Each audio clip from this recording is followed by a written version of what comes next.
कई लोग बोलते हैं कि ध्यान से क्या एंजाइटी जो है एग्जाम के बारे में या कुछ भी भविष्य के बारे में हम पूरा कर सकते हैं क्या ध्यान की मदद से। एक बैलेंस रखना है और ध्यान के माध्यम से हम एकदम सचेत हो जाते हैं कि हमें क्या करना है और खास करके ध्यान में हमें बहुत याद आ जाता है कि क्या नहीं करना है। हम थोड़े लोग मिलके ही ऐसा वन खड़ा कर सकते हैं। तो गांव में तो हम लोग हमेशा से रहते हैं। 10 साल में तो हर गांव की जो सूरत है बदल सकती है।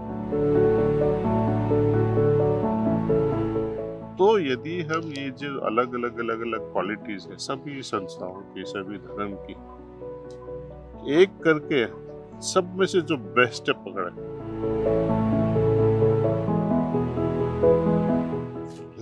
लेकिन जो धार्मिक लोग है ना, उसमें एक बड़ी समस्या है।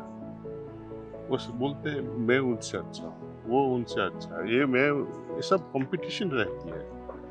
अभी तक जितने भी वॉर्स हुए हैं दुनिया में, मेजॉरिटी धर्म के झगड़े से।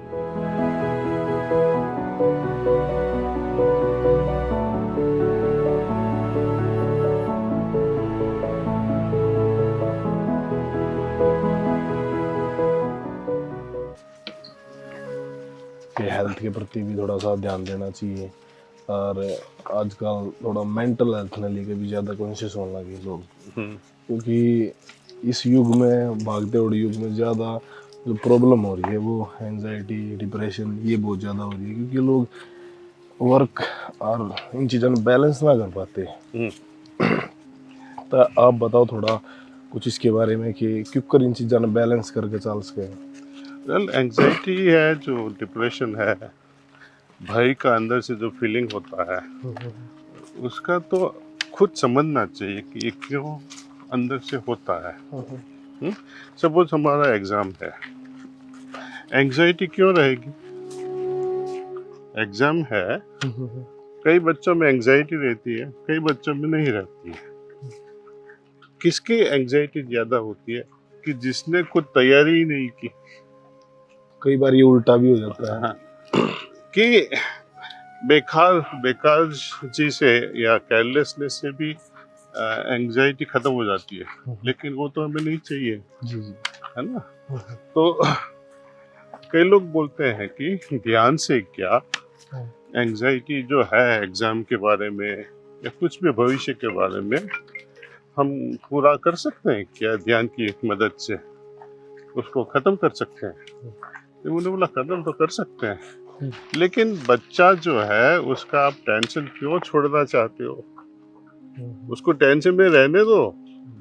यदि बच्चों को टेंशन नहीं रहेगा तो वो पढ़ेगा ही नहीं बेवकूफ। ये भी तो एक सोचने की बात है।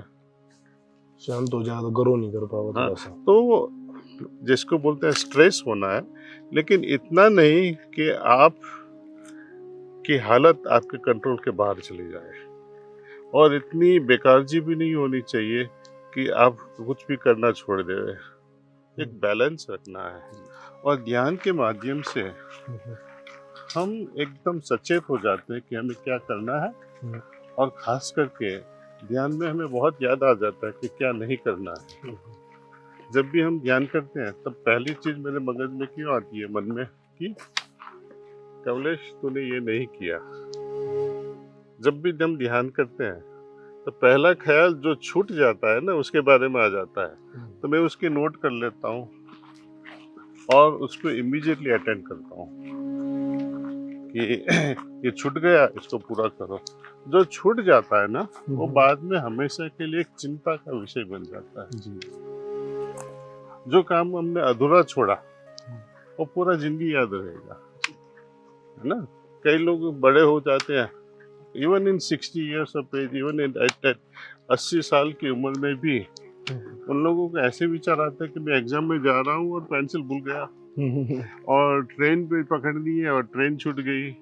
बहुत लोगों को ऐसे सपने आते हैं क्योंकि वो पूरी तरह से किसी भी चीज की तैयारी नहीं करते हैं ना, इसलिए वो बीज जो है वो मन में अटक जाता है और विचारों के माध्यम से फिर से अंकुरित होता है। तो जो भी काम हम करें उसको ढंग से पूरा करना है। हाँ, इस जो आपने जिन अपना ये इसका मोटिव किए हैं ध्यान से। हाँ, नहीं जो ये आपने सारा डेवलप कराया है पूरा जो 400 एकड़ में यहाँ ध्यान के लिए थोड़ी शांति तो चाहिए, और वन वन में खास करके ऐसी जगहों में। ये जगह तो ऐसी नहीं थी जब हमने 7-8 साल पहले यहाँ आना शुरू किया, एकदम पूरी बंजर जमीन थी यहाँ पे। लेकिन हमारे सत्संगियों ने मिलके एक के बाद एक, एक के बाद एक, एक के बाद एक पौधा लगाते गए, और अभी लाखों की संख्या में पौधे हैं यहाँ पे, अलग अलग अलग वैरायटीज के। और यहाँ का पानी का लेवल 800 फीट 1200 फीट, एक बार तो 1800 फीट हो गया, उसमें 1 इंच भी पानी नहीं आता था। और हमने देखा है 2-3 साल के बाद इमीडिएटली पानी का लेवल 50 फीट पे आ गया। और पानी कंजर्वेशन बहुत अच्छे तरीके से हम यहाँ कर रहे हैं। उसका फायदा अभी देख रहे हैं हम कई सालों के बाद। यहाँ अभी पानी की कोई कमी नहीं रही है। तो ये तो एक ही गांव है, आप समझ लीजिए अपने देश के हर गांव में ऐसा हो है ना, तो भारत की समृद्धि कैसी हो जाएगी, है ना। हम थोड़े लोग मिलके ही ऐसा वन खड़ा कर सकते हैं। तो गांव में तो हम लोग हमेशा से रहते हैं। 10 साल में तो हर गांव की जो सूरत है बदल सकती है। बस वो शुरुआत करने की देर है। हाँ, शुरू करना है। कई लोग दूसरों के इंतजार में हैं, वो करेगा ये करेगा, हम क्यों करें। और आजकल जो पंचायत राज से जो धमाल हो रही है, एक दूसरे के साथ पांव खींचते हैं, एक दूसरे के दुश्मन हो जाते हैं, भाई भाई भी गांव में। तो ये पंचायत राज की खूबी है। तो ये खत्म होना है, ये पूरा होना है। लोग आपस में झगड़ते रहते हैं तो गांव की वृद्धि कैसे होएगी। ये चीज थोड़ी सी मैंने देखी, मेडिटेशन टेक्निक पर भी थोड़ा सा रव है आपस में कि मतलब ये वो बेस्ट है, इस तरह से करना चाहिए, उस तरह से करना चाहिए। तो बहुत सारी टेक्निक है, वो जाना सब ने उससे दिशा में है, पर वो बोल रहे हैं वो अच्छी है, वो बोल रहे हैं वो अच्छी है, और होना वही काम उससे। देखो, जब हमारा हेडेक होता है ना, कई लोग बोलते हैं पैरासीटामोल ये ब्रांड अच्छी है जी, कोई बोलेगा ये ब्रांड अच्छी है, कोई बोलेगा ये ब्रांड। अरे भाई, एक ट्राई करके तो देखो, है ना। पहले से ही बोल दे, अरे मुझे कंफ्यूज हो गए, मैं क्या ट्राई करूँ, कुछ भी नहीं करे, कुछ तो करो। और अब जब आप सुन रहे हैं हार्टफुलनेस मेडिटेशन, उसमें न तो कुछ आपको पैसा देना है, आपको सब फ्री में सिखाते हैं। आश्रम में आते हैं वो भी सब फ्री में है, आपका तो कुछ जाता ही नहीं। लेकिन वो गंवार जैसी बुद्धि रहती है लोगों में, कुछ तो कुछ इसमें कुछ छिपा रहस्य है। लेकिन आप देखोगे, मैं यहाँ पे 50 साल से ध्यान कर रहा हूँ, जब स्टूडेंट था तब से किसी ने अभी तक हाथ लंबा नहीं किया कि इतना पैसा दो। क्योंकि जो हमारे गुरुजी का कहना था ना कि ब्रह्म विद्या के लिए पैसा नहीं चार्ज किया जाता है। यदि ब्रह्म विद्या को बेचना है और कोई खरीदने वाला भी मिल जाए तो खरीदने वाला कितने में खरीदेगा। और हम विद्या को खरीद सकता है तो उसको ब्रह्म विद्या की जरूरत क्या है। ब्रह्म को खरीदे तो ब्रह्मशक भी आगे हो गया ना जी। तो उसको जरूरत नहीं है।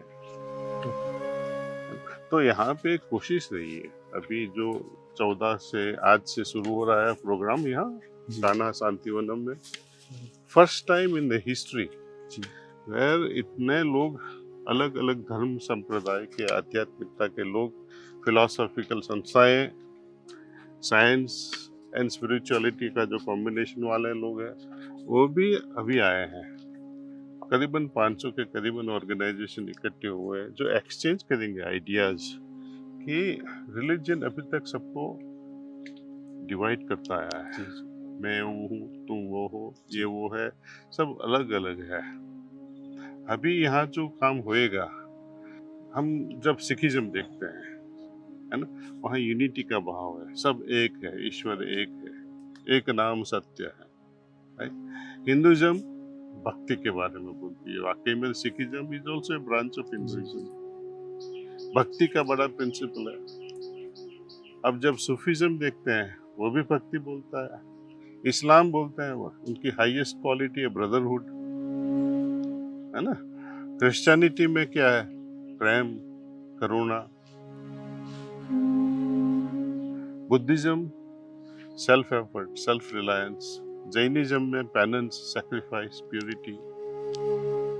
तो यदि हम ये जो अलग अलग क्वालिटीज है सभी संस्थाओं की, सभी धर्म की, एक करके सब में से जो बेस्ट है पकड़े, है ना, और तो क्या हो जाएगा, वसुधैव कुटुंबकम, एक फैमिली जैसा एनवायरनमेंट हो जाएगा जहाँ ब्रदरहुड भी है, प्रेम भी है, कंपैशन भी है, भक्ति भी है। ऐसी जब हो जाते हैं, suppose you are a Muslim, nothing wrong with it, be the best Muslim. If I am Hindu, be the best Hindu. You are a Sikh, be the best Sikh. आपसे हम कुछ सीखेंगे, उनसे कुछ सीखेंगे, तो एक तरह की भावना पैदा होगी, प्रेम पैदा होगा, और इसकी वजह से शांति हो जाएगी। लेकिन ये काम अनफॉर्चुनेटली धर्म के लोग आज यूनाइट नहीं होंगे, तो कई ऐसे लोग हैं जो बहुत आगे बढ़ चुके हैं, जैसे टेररिस्ट हैं, वो तो धार्मिक लोगों से भी आगे पहुंच गए हैं यूनिटी खड़ी करने में। सब यूनाइटेड रहते हैं। किसी ने अफगानिस्तान में बॉम्ब बना दिया, वो पाकिस्तान में शेयर करेगा। पाकिस्तान वालों ने बना दिया तो कहीं और शेयर करेगा उसका नॉलेज। वो उनमें कुछ कंपटीशन नहीं है। टेररिस्ट में एक तरह की ऐसी यूनिटी है, लेकिन जो धार्मिक लोग है ना, उसमें एक बड़ी समस्या है। वो बोलते हैं मैं उनसे अच्छा हूँ, वो उनसे अच्छा है, ये सब कंपटीशन रहती है अननेसेसरीली, और इसकी वजह से हमें बहुत समस्या दुनिया में पैदा हो जाती है। अभी तक जितने भी वॉर्स हुए हैं दुनिया में, मेजॉरिटी धर्म के झगड़े से हुई है, और इससे करोड़ों लोग मर चुके हैं। और ये चीज धर्म सिखाता नहीं है, कोई भी धर्म हो ये चीज बोलता नहीं है, पर लोग खुद कट्टर दिखाने के चक्कर में, अपने आप में सुप्रीम दिखाने के चक्कर में इन चीजों में घुस जाए। मेरा गांव है भरूच के पास, नर्मदा के नजदीक, हाँ, very close to Dahej. People know that as a port now, and वहाँ पे बड़ी बड़ी इंडस्ट्रीज आ चुकी है। गांव खत्म हो गए, इसलिए बनाने पड़ रहे हैं गाँव। हाँ, क्योंकि दुख होता है। इंडस्ट्रियलाइजेशन होता है, एक तरह की अच्छी भी बात है, लेकिन उससे नुकसान भी होता है। जो हमने डिस्ट्रॉय कर दिया वो कहीं और हम खड़ा नहीं करते जी, है ना।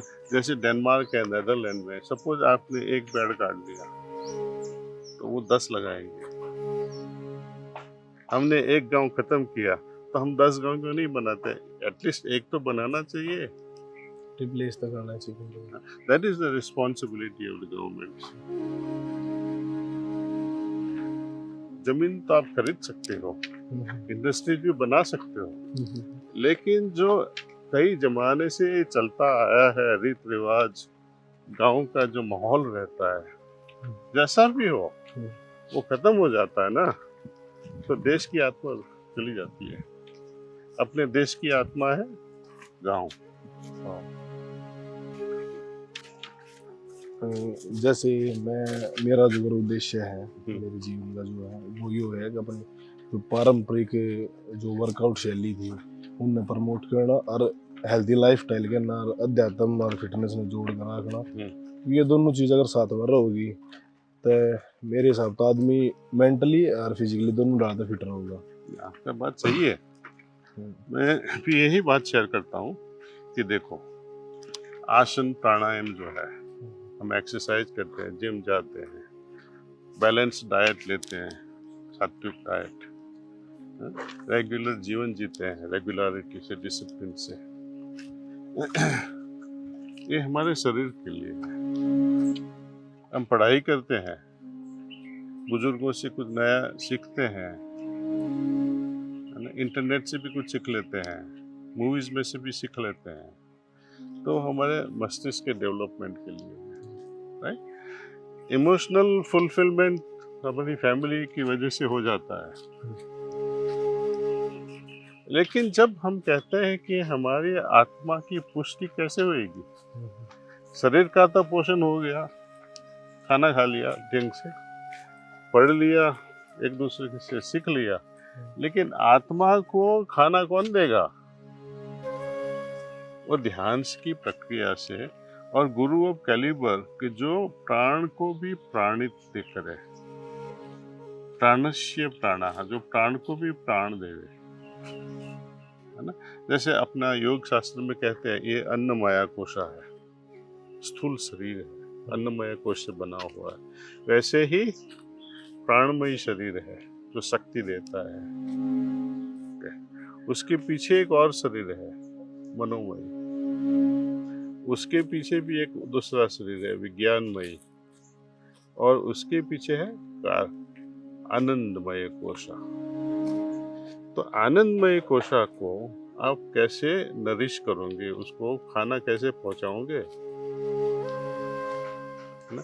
वो ही कर सकता है जो योगी असीमित के साथ जुड़ गया हो, जो योग प्रस्त योग स्थित हो गया हो, वही वो प्राण दे सकता है, वही प्राण की धारा को दूसरे में डाल सकता है। आपने सुना होगा रामलल्ला के बारे में अभी, राइट। वहाँ मोदी जी ने वहाँ प्राण प्रतिष्ठा करवाई थी, राइट। नाउ प्राण प्रतिष्ठा एक चीज है कि जो आइडल में या जो पत्थर होता है उसको मूर्ति बनाते हैं, जिससे हम उसको पूजनीय बन जाता है पत्थर।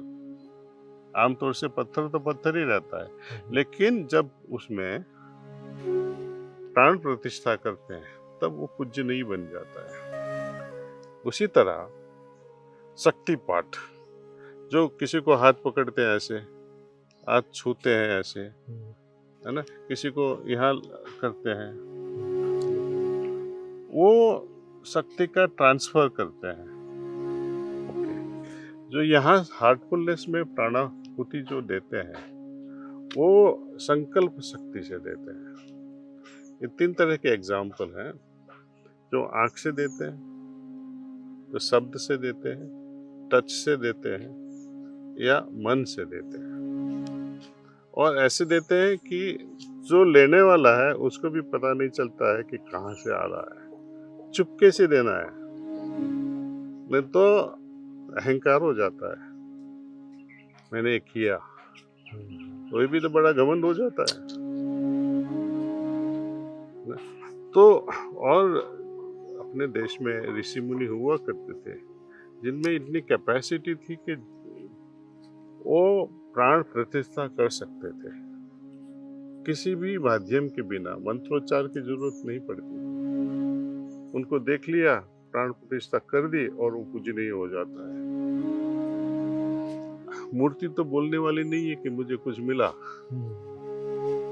लेकिन यदि मैं पत्थर में प्राण दे सकता हूँ, प्राण की प्रतिष्ठा कर सकता हूँ,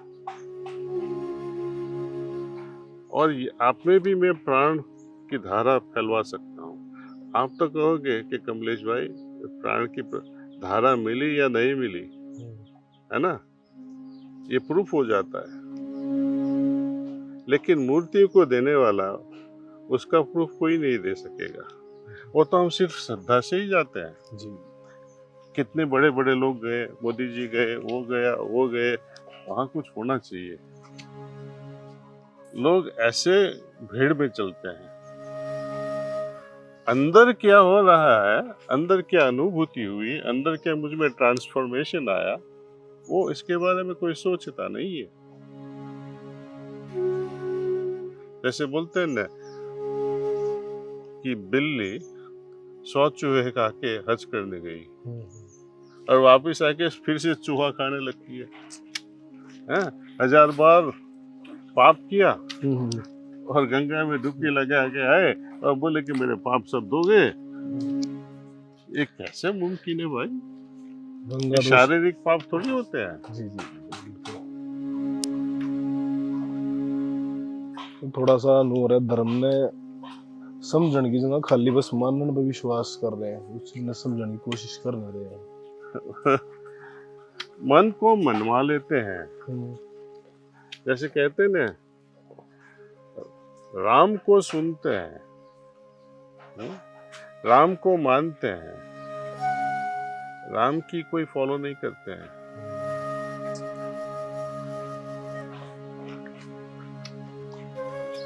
आजकल के यूथ ही कोई मैसेज आपकी तरफ से? युद्ध को तो यही है कि अंधश्रद्धा मत रखो। अपने माता पिता से पूछो, भय मुक्त होके पूछो कि आप जो कर रहे हैं आप क्यों कर रहे हैं।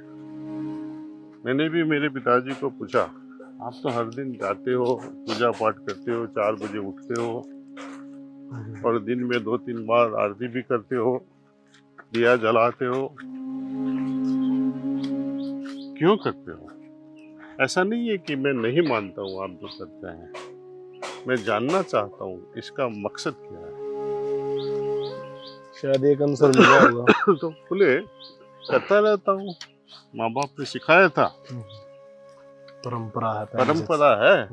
लेकिन आप क्या कहते हो कि मुझे तो कुछ पता नहीं है भाई, करता आया हूँ मैं।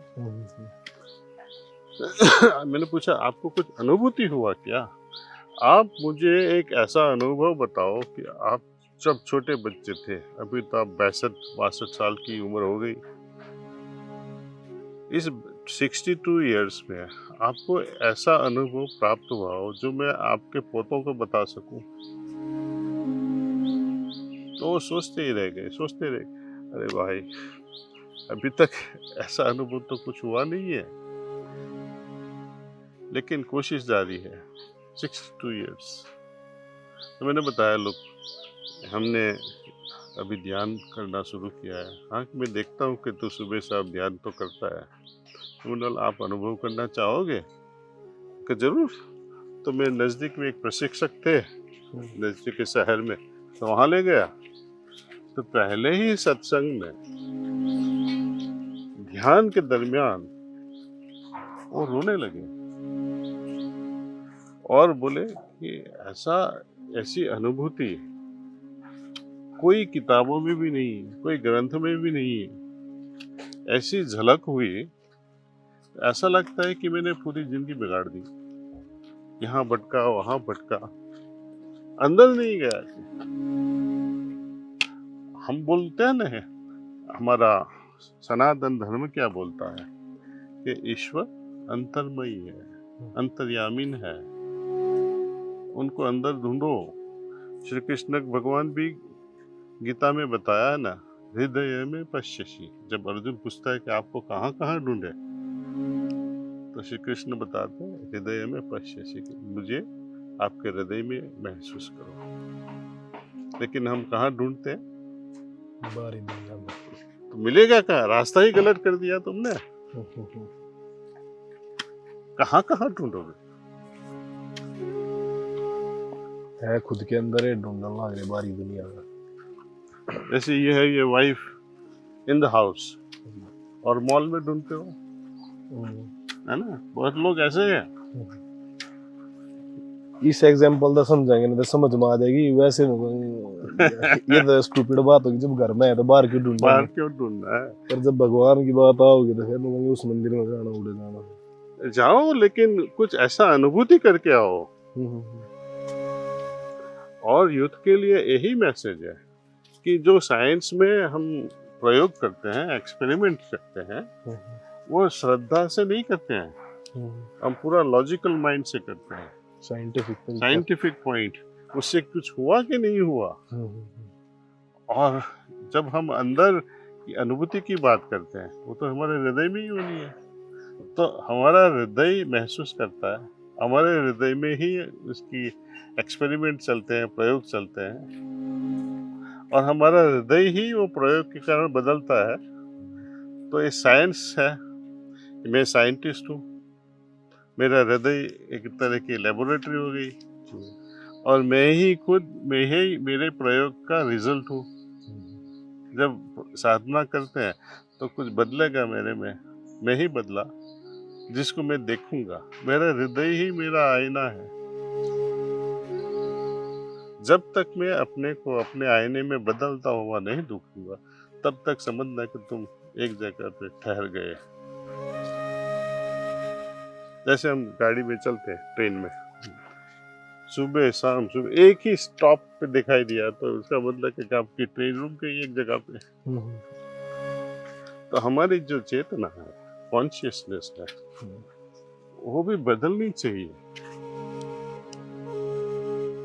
है ना? नहीं बदलेगी तो आप वहीं के वहीं हैं। और साइंस कहता है कि एवोल्यूशन जो है वो ऐसी चीज है, आगे आप जा सको या नीचे जा सको, कोई भी एक जगह पे रुक नहीं सकता है। जो आगे नहीं जाता है उसको पीछे जाना ही पड़ेगा। वो बोल लिया करे शिखर का एक नियम है यार, उस तो लौटना ही पड़ेगा। ठीक, वही वही वही वही